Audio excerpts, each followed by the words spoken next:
Sa pagdating niya sa baryong pinagpupugaran ng pamilya ng mga aswang, marahan naman niyang tinahak ang daan na merong buong pag-iingat. Hindi siya nababahala sa mga nilalang na kanyang makakasalubong sa daan, bagkus ay sa mga militar na maaaring nagpapatrol sa lugar na yon. Alam kasi noon ni Maximo na kilala na siya ng bawat isa sa mga ito sa kadahilanang siya lamang ang nag-iisang nakaligtas sa pangkat ng dalawang commander na magkapatid. Dahil sa walang gaanong katao-tao sa paligid, kung kaya't ligtas na nakapasok si Maximo. Sa pagdating niya sa sentro ng baryo, bumungad sa kanya ang mga nagkakasiyahang lasenggo sa isang tindahang nakasarado. Nang masipat siya nito, agad naman siya nitong nilapitan at tinanong ukol sa kanyang pakay sa lugar. Bagaman nakukulitan na noon si Maximo, ninais niya pa ring intindihin ang mga ito upang maiwasan ang eskandalong maaaring gawin ng mga lasinggero. Ilang minuto pa ang lumipas, tuluyan naman siyang nakalayo sa mga ito, gawa ng hindi na niya yon pinag-aksayahan ng oras para patulan. Sa pagpapatuloy ng kanyang paglalakbay, nadapo na nga siya sa unang bahagi ng baryo kung saan purong mga bahay na nakasarado ang kanyang nakikita. Ang iilan sa mga ito ay meron pang mga gaserang nakasindi, tanda na mga gising pa ang mga namamahay sa loob. Dahil sa wala noong nararamdamang kakaiba si Maximo, kung kaya't ninais niyang bumaba sa kabayo upang mapakinggan ang buong paligid. Mahina kasi ang pandama niya kapag hindi nakatapak sa lupa ang kanyang mga paa dahil sa pagkawala ng koneksyon sa mga elementong namamahay sa lugar na yon. Matapos niyang gawin ang bagay na yon, agad naman niyang hinanap ang kakaibang presensya sa baryo upang matuntun sa lalong madaling panahon ang sinasabing pamilya ng aswang sa baryo. Dahil sa masyadong mailap ang presensya ng mga aswang sa kanyang pagmamatsyag, kung kaya't sinubukan niya noong magtanong sa mga engkantong namamahay doon. Kinausap din ni Maximo ang mga kaluluwang naliligaw sa lugar, ngunit sa hindi malamang dahilan, maging ito man ay hindi alam ang kanyang sinasabi. Animoy wala talagang namamahay na aswang sa lugar dahil na rin sa mga katagang inilahad sa kanya ng mga nilalang na kanyang nakausap. Sa pagpapatuloy ng kanyang paghahanap, wala talaga siyang nakita sa paligid kundi ang mga bahay ng mga ordinaryong tao na namamahay. Bagaman may kutob na siyang wala doon ang mga aswang, patuloy pa rin niyang nilibot ang lugar alang-alang sa utos ng kanyang maestro. Sa isip-isip noon ni Maximo, malayo pa naman ang hating gabi kung kaya't may pagkakataon pa siyang maglibot-libot sa lugar. Ilang minuto pa ang lumipas, narating na nga niya ang pinakadulong parte kung saan nakakita siya ng mga puno ng goma sa paligid. Lahat ng mga puno ay patuloy sa pagtulo ng mga dagta kahit wala namang nakasalok na balde o anumang uri ng sisidlan. Dahil sa kanyang mga nasilayan, doon na siya dahan-dahang nagtaka sa kadahilanang alam niya sa kanyang sarili kung gaano kamahal ang dagta ng goma. Paglapit niya sa 3 punong nag-uumapaw ang dagta, laking gulat na lamang ni Maximo nang biglang yumakap sa kanyang katawan ang kakaibang presensya ng mga aswang. Nagkalat na din ang salot sa buong paligid, indikasyong merong namamahay na mga demonyo sa lugar. Matapos itong maramdaman ni Maximo, doon niya napagtanto na maaaring ang mga dagta ng goma ang nagsisilbing pangkubli ng mga ito. Sa galit niya noon, walang pagdadalawang isip niyang binaybayang daan hanggang sa marating niya ang 2 kubo na napapaligiran ng puno ng nyug. Pagsilay niya sa paligid, bumungad sa kanya ang napakaraming banga at halos hindi mabilang na mga sampayan papaikot ng bahay. Napakasagwa din ng amoy sa lugar na parabang marami na doong natuyong dugo at nabulok na laman ng mga hayop. Sa pagpapatuloy ng kanyang paglalakad papalapit, doon na niya dahan-dahang napapansin ang paggalaw sa loob ng kubo. Ang isa sa kubong yon ay nagsindi na ng gasera, indikasyon na naramdaman nito ang paglapit niya. Alam kong gising kayo. Lumabas na kayo dyan. Mahiya naman kayo sa akin. Inikot ko na ang baryo para lamang sa paghahanap sa inyo. Wika ni Maximo habang dahan-dahang ibinababa ang kanyang mga gamit. Ilang minuto pa ang lumipas, bigla naman niyang nasipat ang pagbukas ng pinto at kasabay nito ang mabilisang paglakad ng lalaking punong-puno ng hikaw sa buo nitong katawan. May mga pantal din ito sa kanyang mga balat at napakarami nitong mga sugat na hindi pa naghihilom. Sa pagharap nito kay Maximo, dahan-dahan naman itong itinuro sa kanya ang mahahaba nitong mga daliri, sabay sabi ng, "Anong ginagawa mo rito? Bukas pa ang alay. Nagpapahinga ang pamilya ko." Nang marinig niya ang sinabi ng nilalang, agad namang napakunot ang kanyang noo sa kadahilanang tila ba hindi nito naramdaman ang kanyang presensya. Ilang minuto pa ang lumipas, dali-dali namang nag-usal si Maximo ng mga salitang nagtatawag sa sibat ni Ahum na siya namang ikinatuwa ng kaharap niyang aswang. Sa pagsilay niya sa nakangising pagmumuka nito, halos kumawala na sa galit ang dibdib ni Maximo sa kadahilanang ayaw na ayaw niyang pinagtatawanan ng mga mahihinang nilalang. Paglitaw ng sibat ni Ahum sa kanyang kamay, mabilisan naman niya itong ibinato sa aswang, subalit sa hindi maipaliwanag na dahilan, nagawa itong mahawakan ng lalaki. Binali nito ang sibat sa kanyang harapan na siya namang labis niyang ikinagulat. Matapos yun, bigla namang binalot ng takot si Maximo, gawa ng hindi niya mawari kung papaano naging posible ang mga bagay na iniisip niyang imposible. Dito sa lugar na ito, lahat ng pagnanais ko natutupad.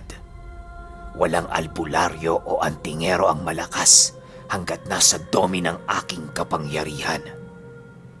Gabi, bilog ang buwan, nandito ka sa aking harapan. Napakamalas mo naman. Wika ng nilalang habang binibitawan ang naaagnas na espiritual na anyo ng sibat ni Ahum. Nang marinig ito ni Maximo, ninais naman niyang manatiling kalmado nang sa gayoy makapag-isip siya ng magandang plano. Bagaman kitang-kita ng kanyang mga mata ang ginagawang kakaibang abilidad ng aswang, nasisiguro niya pa ring meron itong itinatagong kahinaan. Sa pagpapatuloy ng kanyang pag-iisip ng mga kasagutan, bigla naman siyang napaatras ng masipat niya ang nilalang na walang habas na sumusugod sa kanyang kinatatayuan. Pagsilay niya ritong ginagamit nito ang mahahaba nitong kuko. Dali-dali naman siyang kumuha ng kahoy na naroon sa paligid para sa lagi ng pag-atake nito. Sa ilang ulit na pagsugod sa kanya ng aswang, walang nagawa si Maximo kundi ang depensahan lamang ang kanyang sarili. Hindi siya maaaring gumawa noon ng hakbang na hindi sigurado dahil maaaring buhay niya ang magiging kapalit nito. Bagaman nakakaramdam na si Maximo ng pagkadehado, patuloy pa rin niyang pinapalakas ang kanyang kalasag nang sa gayoy hindi bumaon sa kanyang balat ang mahahabang kuko ng nilalang. Dahil sa nakadepende sa kanyang pisikal na lakas ang kanyang espiritual na abilidad, kung kaya't sa bawat paghina ng kanyang katawan, rumurupok din ang kanyang kalasag. Nang mapansin ito ng kanyang kalaban, walang tigil na siya nitong sinunggaban hanggang sa dumating ang puntong tuluyan na nitong nabasag ang harang na pumapalibot sa kanyang katawan. Mahina ka, antingero. Napakahina mo. Magsalita ka. Nais kong marinig ang iyong nanghihinang boses. Wala ka na bang lakas? Ha? Wika ng nilalang habang paulit-ulit siya nitong sinusunggaban sa iba't ibang direksyon na kanyang kinatatayuan. Dahil sa walang tigil na pagsugod nito, kung kaya't marahan na nitong napaatras si Maximo. Kahit may sapat na siyang lakas noon ay iniiwasan niya itong gamitin, gawa ng nais niya munang kumpirmahin ang pinagmumulan ng lakas ng kanyang kalaban. Hindi kasi siya noon lubusang makumbinsi na mataas ang espiritual na presensya nito sa kadahilan ng wala naman siya doong nararamdamang kakaiba. Maya-maya pa, bigla namang nanlaki ang kanyang mga mata nang masipat niya ang dagta ng goma na kasalukuyang ginagamit ng ibang kauri ng kanyang katunggali para sindihan ng mga nakahilerang gasera. Sa pagsilay ni Maximo sa 6 na gaserang nakasindi, pansin na pansin niya noon ang pagkawala ng kapangyarihan ng hangin na malakas na sumisimoy sa buong paligid. Sa isip-isip niya, kung ordinaryong apoy lamang ang gaserang yon, maaaring matagal na itong naapula ng hanging pumapasok sa kubo. Ilang minuto pa ang lumipas, nagpasya si Maximong unahin ang mga kauri nitong naroon sa kubo nang sa gayoy magawa niyang matuklasan ang itinatagong kapangyarihan ng nilalang. Hanggat hindi pa noon nakakalapit si Maximo sa lugar, pinilit niyang huwag magpahalata sa kanyang kalaban upang hindi siya nito mapaghinalaan. Kahit punit-punit na ang damit noon ni Maximo dahil sa kalmot, patuloy pa rin siyang umuusad papalapit sa kubo. Nang mapansin niyang medyo nakakalapit na siya sa lugar, agad naman niyang sinalag ang pag-atake ng aswang at kasabay nito ang buong lakas niya ditong pagbalibag papalayo sa lugar na kanyang kinaroroonan. Matapos niya itong gawin, mabilisan naman siyang nagpalipad ng usal sa hangin na siyang naging sanihi upang mamatay ang siga ng 6 na gaserang nasa loob ng kubo. Upang hindi ito mapansin ng kanyang kalaban, bahagya niya itong ikinubli sa kanyang likuran habang mabilisang nagbibigas ng sibat ni Longhino at ni Ahum. Paglitaw nito sa magkabilaan niyang kamay, walang pag-aatubili naman niyang sinugod ang aswang at kasabay nito ang buong lakas niyang pag-unday ng saksak sa magkabila nitong balikat. Bago pa man tumarak ang 2 espiritual na sibat ni Maximo, kitang-kita niya ang pagngisi ng aswang na parabang sigurado itong hindi yun babaon sa kanyang katawan. Ilang ulit mo mang itarak sa akin yan. Malulusaw lang yan! Sigaw ng nilalang habang pinagmamasdan siya nitong tumatakbo. Sa paglundag ni Maximo sa ere, doon pa lamang napaatras ng husto ang aswang dahil nasipat nito ang 6 na gasera na wala ng siga. Kitang-kita din niya sa loob ng kubo ang pagkawala ng malay ng kanyang mga kauri na siya namang labis niyang ikinabahala. Bagaman nagtangka pa noong umilag ang aswang sa kanyang pag-atake, hindi na din ito nagawa pang makatakas dahil sa bilis ng pangyayari. Pagtalikod nito sa harapan ni Maximo, bigla naman yung natigilan nang maramdaman nito ang pagbao ng sibat ni Longhino sa kanyang likod. Matapos itong masaksak ni Maximo ng 2 espiritual na sibat, bigla naman yung bumagsak sa lupa habang nangingisay. Panay din ang paghawak nito sa bahaging tinarakan ng sibat na parabang nais niya itong hugutin. Nakakaawa ka. Masyado kang kampante porke akong dayo sa lugar mo. Akala mo ba, hindi ko matutunugan ang ilusyong ginawa mo? Pasensya ka na, demonyo. Hindi ako isang utak biya tulad ng mga antingerong nakaharap mo rito. Wika ni Maximo habang diinang inaapakan ang likod ng nilalang. Matapos niyang makapagsalita, agad naman niyang inihipan ng usalang kanyang kamao at kasabay nito ang puwersahan niyang pagpapatayo sa aswang. Sa muling pagharap nito sa kanyang harapan, walang pagdadalawang isip niya itong sinapak na siyang kumitil sa buhay ng nilalang. Nang mapagtanto ni Maximo na patay na ito, agad naman niya itong binitawan na parabang isang basurang wala ng silbi. Sa pagramdam niyang wala na siyang kalaban sa paligid, Marahan naman niyang tinungo ang kubo ng mga aswang upang ito ay sunugin. Ni katiting na awa para sa mga naulila ng nilalang ay hindi na niya naramdaman gawa ng sobra-sobra ang ginawa nitong kasalanan sa baryong kanilang pinagtitirhan. Nang masilaban na ni Maximo ang 2 kubo, ninais niyang magbantay sa lugar upang masigurong wala na ni isang miyembro ng pamilya nito ang magagawang makatakas. Nagkalat din siya ng mga pangontra sa paligid nang sa gayoy magawa niyang maisakatuparan ang kanyang binabalak. Habang pinagmamasdan niya ang paglamon ng apoy sa bahay ng mga aswang, kitang-kita niya ang iilang nilalang na panayang pagtakbo papaikot. Kahit nilalamon na ng apoy ang mga katawan nito, hindi pa rin niya nagnanais na lumabas sa kubo dahil sa lakas ng mga pangontrang ibinao ni Maximo sa paligid.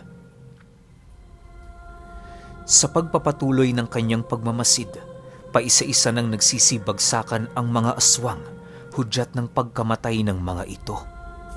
Nang masilayan niyang dahan-dahan ng naaabo ang kubo, nagpasya na siyang lisanin ng lugar. Sa pagdating niya sa puno ng goma, kumuha siya ng matalas na bato para tapyasin ang balat na nakapaikot sa puno.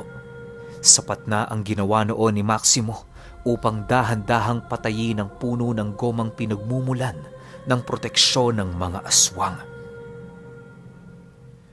Matapos niyang maisagawa ang lahat ng kanyang kinakailangan, dali-dali din naman niyang tinahak ang daan pabalik sa tahanan ng kanyang maestro. Sa pagbaybay niya ng daan, hindi alintana ni Maximo ang dilim ng paligid maging ang panganib na umaaligid. Dahil sa liwanag ng buwan lamang noon ang nagbibigay liwanag, kung kaya't patuloy niyang binagtas ang daan na kung saan walang puno ang humaharang sa liwanag nito. Ilang minuto pa ang lumipas, bahagya namang natigilan si Maximo nang makaramdam siya ng malakas na hangin na sumasalubong sa himpapawid. Pagsilay niya sa kalangitan, laking gulat na lamang niya nang masipat niya ang mga nagsisilakihang uwak na umaaligid. Dahil sa mga nilalang na kanyang nasilayan, kung kaya't dali-dali naman niyang itinali ang kanyang kabayong sinasakyan sa isang puno.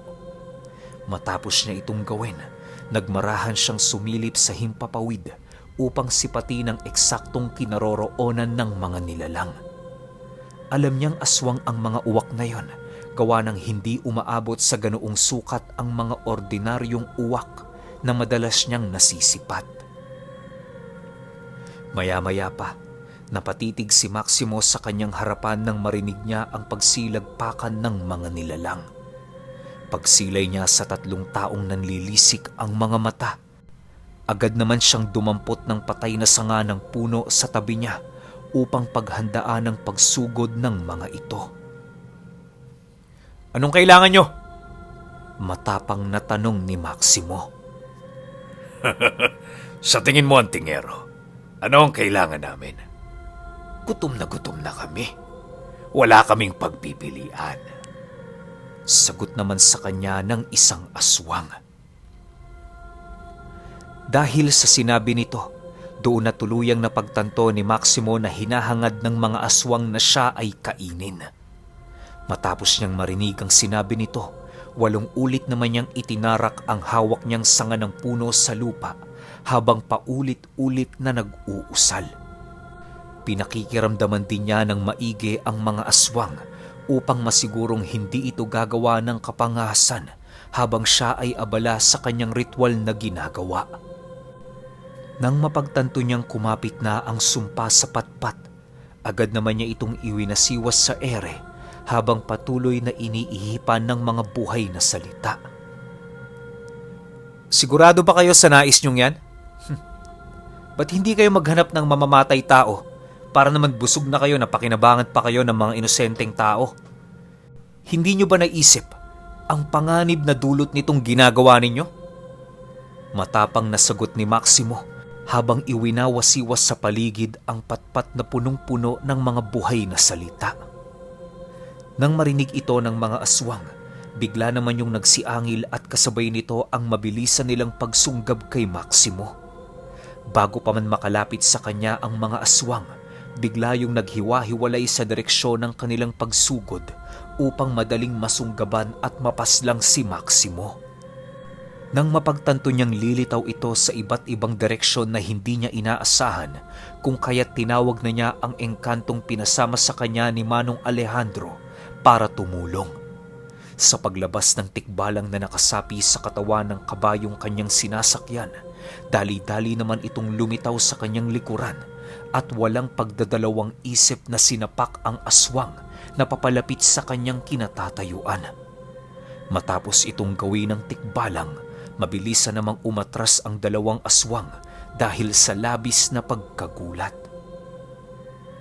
Halos hindi nila inaasahan noon ang paglitaw ng tikbalang na siyang nagbigay ng labis na takot sa kanilang mga katawan. Dahil sa mga pangyayaring yon, bahagya namang natigilan ang mga nilalang sa kanyang harapan na parabang naghihintayo ng kasagutan. Nang hindi na maatim ni Maximo ang pananahimik ng mga ito, nag-umpisa naman siyang maglakad papalapit sa mga aswang habang nagwiwika ng, "Binalaan ko na kayo kanina, pero hindi kayo nakinig. Ngayon, nakagawa na din lang naman kayo ng pagkakasala. Mas mainam na siguro na ituloy na natin ang ating naumpisahan. Humanda kayo mga demonyo. Ito na ang katapusan ng mga buhay ninyo."